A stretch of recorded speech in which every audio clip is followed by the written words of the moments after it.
There you are. Welcome to Zen Fits here in Blackstone, Virginia, the center of the world. But then you too are at the center of your world. I hope nobody was watching my mistake. I started this talk and then had to quit because I forgot to put my lower plate in, and I got distracted by watching the gap in my teeth. Anyway, the title of this talk is Buddha and Zen. No, I'm sorry, Avatar and Zen. Avatar and Zen. Now, I'm not a Zen Buddhist, but I talk about Zen, I write about Zen as an awakening. For me, Zen is a point, an explosion, where two contradictory viewpoints go round and around and around like, like I was looking for, a yin yang, goes round and around, or a snake, or a dog chasing its tail. We like to watch that. Cats chasing their tail, wah, wah, wah, wah. Little Sambo goes round and around a tree until it turns to butter, or some story. But the idea, or the mic in an amplifier. Oh, that's a good one. Wow, wow, wow, wow, wow. Turn it off. The amplifier will explode if you don't turn that thing off. Or your head explodes. Wow, wow, wow, wow, wow. So this is Avatar. Avatar is a WaWa. Avatar is a story or a situation or a drama where you have two contradictory viewpoints or ways of knowing reality coming together in one situation, and both are right but neither one can be the one. In other words, when you have it's called a double bind. A double bind is when you have two imperatives or commandments or ways of knowing that are contradictory but complementary at the same time. And this is a situation. And we have this all the time. Whenever you have an argument with your husband or your wife, that is a situation, that argument, or that in the kitchen, where you have two viewpoints, neither of that cannot dominate the other. So when this happens, if there's a domination, well, then one viewpoint dominates the other, and there's one.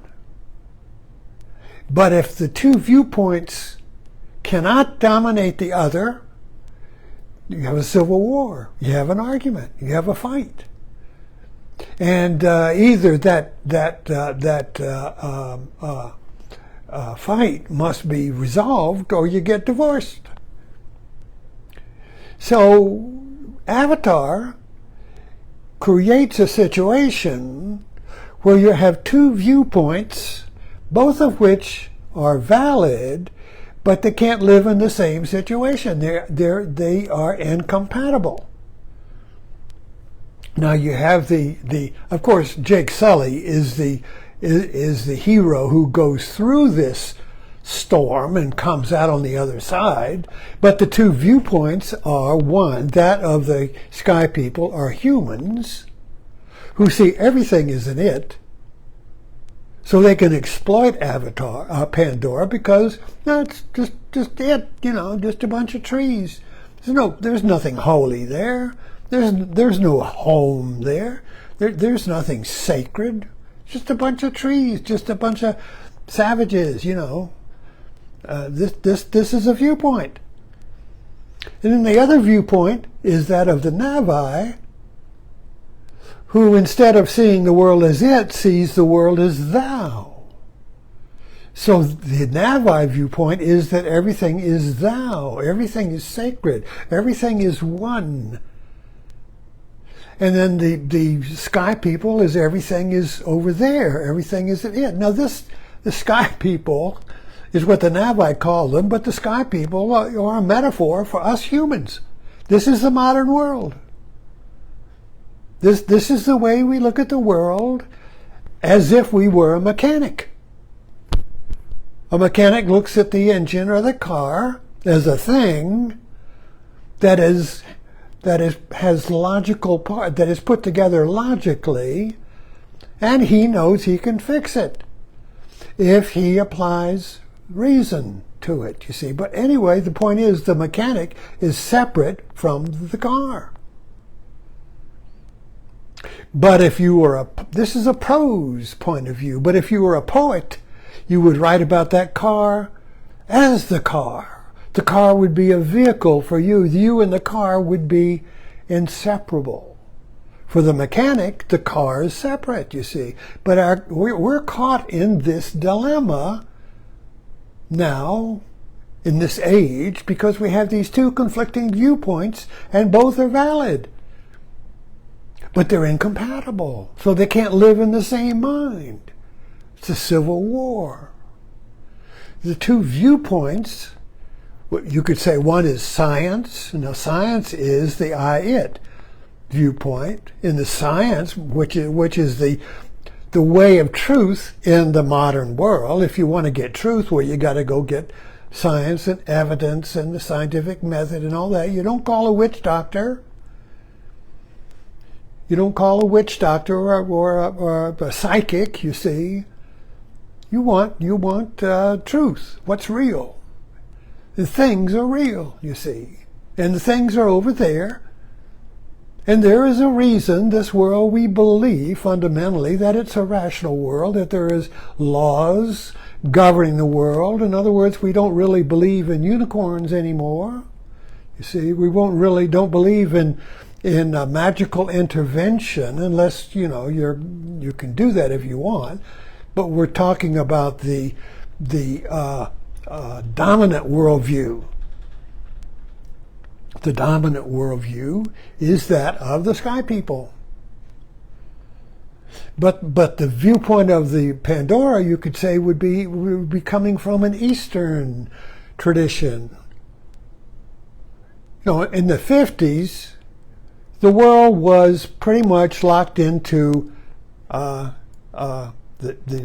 scientific viewpoint of the world as being things, and the Buddhism and yoga were introduced into the West as an alternate viewpoint that solves the problem created by the mechanics viewpoint. The mechanics viewpoint is that of being separated from the world, and you can never fix the world when the problem of the world is your separation from the world. So this is a question that Avatar raises, you see, between these two viewpoints that are both valid. It's valid to look at the world as a mechanic if you want to have air conditioning. But it's not a valid viewpoint if you want to know why you suffer. Why do I hurt? Why can't I fix the world? Why can't I make everything as I want it? You see, why is there hurt? Why can I have what I want when I want it? Why is there suffering? Why is there loss, you see? So the mechanic can't answer these questions. So Avatar puts them together right there in one situation. And it's a struggle between the humans and the Navi. And of course, Jake Sully is our hero who must imbibe or inhabit both viewpoints. He looks at it. This is a beautiful story that James Cameron put together. So when Jake Sully is asleep and he's human, he is living in Pandora as the Navi, and he's seeing the world as thou. But when he wakes up, you see, in the human form, he sees the world as it. So this is a contradiction between I, thou, and I, it. Both are valid, but they're incompatible. They can't be in the same mind. So there's this struggle, you see, going on in the modern mind between these two viewpoints. You can see it everywhere. Go on Facebook and you see all the Buddha groups and all the Advaita and the Zen and all of the yoga and all of these Eastern traditions, which are really Pandora. And then you see the pros viewpoint, you know, the dualist point of view versus the non-dualist, you see. And so these two are dueling. And there's no end to it, obviously, because if you look on Facebook, they just keep kicking the can down the road. So how do we get out of this? So Avatar really takes us through the resolution to this contradiction between two viewpoints, not in the movie, not out there, but in me. The conflict is in me. Avatar is in me, in you. So how can you be Jake Sully, you see? Think metaphorically here. Jake Sully is a metaphor for Buddha. See, Buddha confronted this contradiction when he left his pleasure palace and went into town and experienced, as extensionally, old age, sickness, and death. He experienced immortality or mortality. He experienced death. And he wanted to know how to resolve this contradiction. So he took 6 years trying to, and gave up until he just sat under the tree and awakened as Buddha. So Buddha is the awakening that transcends the contradiction between the I, it, and the I, thou mind. Buddha is not somebody in history. Buddha is a moment when you transcend this contradiction, this worry, this Ouroboros of the snake eating its tail, wow, wow, wow, wow, wow. When you transcend that and come to an awakening of an insight or an idea or a way of knowing that transcends and heals the wound of the two ways of knowing. It's very simple when you can see it stripped of all of the story and the opinions and the beliefs and the philosophies and all that. It's very simple. You can see it at your kitchen table. You can see it in your everyday life. You can see this conflict, this contradiction between two ways of knowing reality or your world that are both valid, but they can't fit, they can't get married. They're like the War of the Roses or the couple fighting all the time, you see.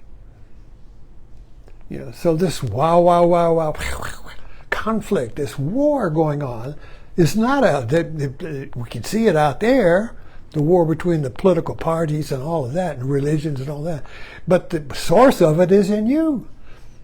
A master and a monk were walking by a barnyard, and the monk says, "Why do those roosters fight?" And the master said, "It's because of you. It's because of you," you see. So the whole world of conflict and world wars all start with you, with me. So you and me, and a little conflict in our own mind, amplified, wow, wow, wow, wow, wow, is the world. So the world is my conflict amplified. It's your conflict amplified. And we say, oh, it's out there. I got to fix the world. No. You have to see the conflict is you. And this is the beauty of Avatar. So Jake Sully is our Buddha. He is going to go through this contradiction for us. As us. So Jake Sully starts as being, wounded, crippled. The world won't heal him. He's been wounded in the war, you see. So he gets a ticket to Pandora. And there he falls into this ambiguity of the two ways of knowing. And he goes back and forth, and he reaches a climax when both sides, he can't be a human and he can't be a Navi. And he says, I'm in a no man's land. This is the point where the WaWa goes, whoa, whoa, whoa, whoa, whoa. He can't choose his way out of it. He can't choose one or the other, you see. So what does he do? He jumps on the last shadow. Now that's a metaphor. It's not a dragon. This is a metaphorical movie. The last shadow is death. The last shadow is death, your death. Fear of death, not physical death, but the fear of the WaWa.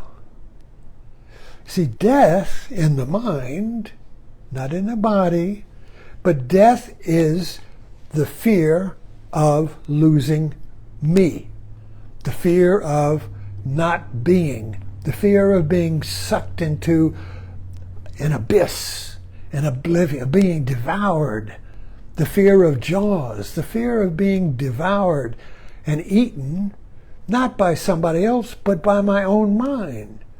So when the mind gets in we call it the Ouroboros, where the snake is eating itself, wow, wow, wow, wow, wow. This will go to oblivion. It goes to the terror. So we have to stop it, stop the world. What can I hold on? What can I find that's stable? What is secure, you see? So we cling to false idols to stop the WaWa, WaWa. So what did Jake Sully do? He jumped into the WaWa. That's the last shadow. The last thing, you see, is the abyss of the WaWa, of the microphone, the mic and the amplifier. I just use this metaphorically, so we're not talking about electronics here. So you have to sense this in your own mind, in your everyday mind, when you get into a situation that escalates. It's on Facebook all the time. Escalating, amplifying conflict between two viewpoints that can't transcend themselves. So this was Jake Sully's problem. So what did he do? He jumped on the last shadow, and of course that meant that he became the savior of the Navi, you see, and defeated them. But yet there was still another contradiction. The final crisis of Avatar was when Jake Sully could not stay in his human body, pumped up on a, it's like being on an iron lung. He had to stay in this capsule where the lung would keep him alive while he ran around as the Avatar. He couldn't sustain that, you see. He couldn't sustain sleeping and waking. So he had to take the final leap. And he went and through the magical ceremony of the tribe, you see, he merged the Navi body and the human body. And he had no idea what was going to happen. You see, never been done before. He had no idea if he would wake up or not. So the whole movie ends, you see, in this progression of conflicts and transcendence that ends with Jake Sully sitting up and looking at you, looking at you and saying, I see you. Now that is the moment where you are Jake Sully and Jake Sully is you, where you are Buddha and Buddha is you. That is the moment of awakening, of I am, both viewpoints of I, thou, and I, it. I am both. I transcend both. They're both contained in me. I rise above. I rise as I am. You see, so this is a great movie. This is a great awakening if we can read it metaphorically, and not, it's entertaining, and it's about America, the Americans killing the Native Americans, or all that baloney. That's a lower level meaning. You got to keep going in this. You got to keep digging. I watched it over and over again, and I'm still talking about it. It's still awakening me. It's still giving me self-generating energy of seeing, of knowing. Anyway, thanks for dropping in. See you next time.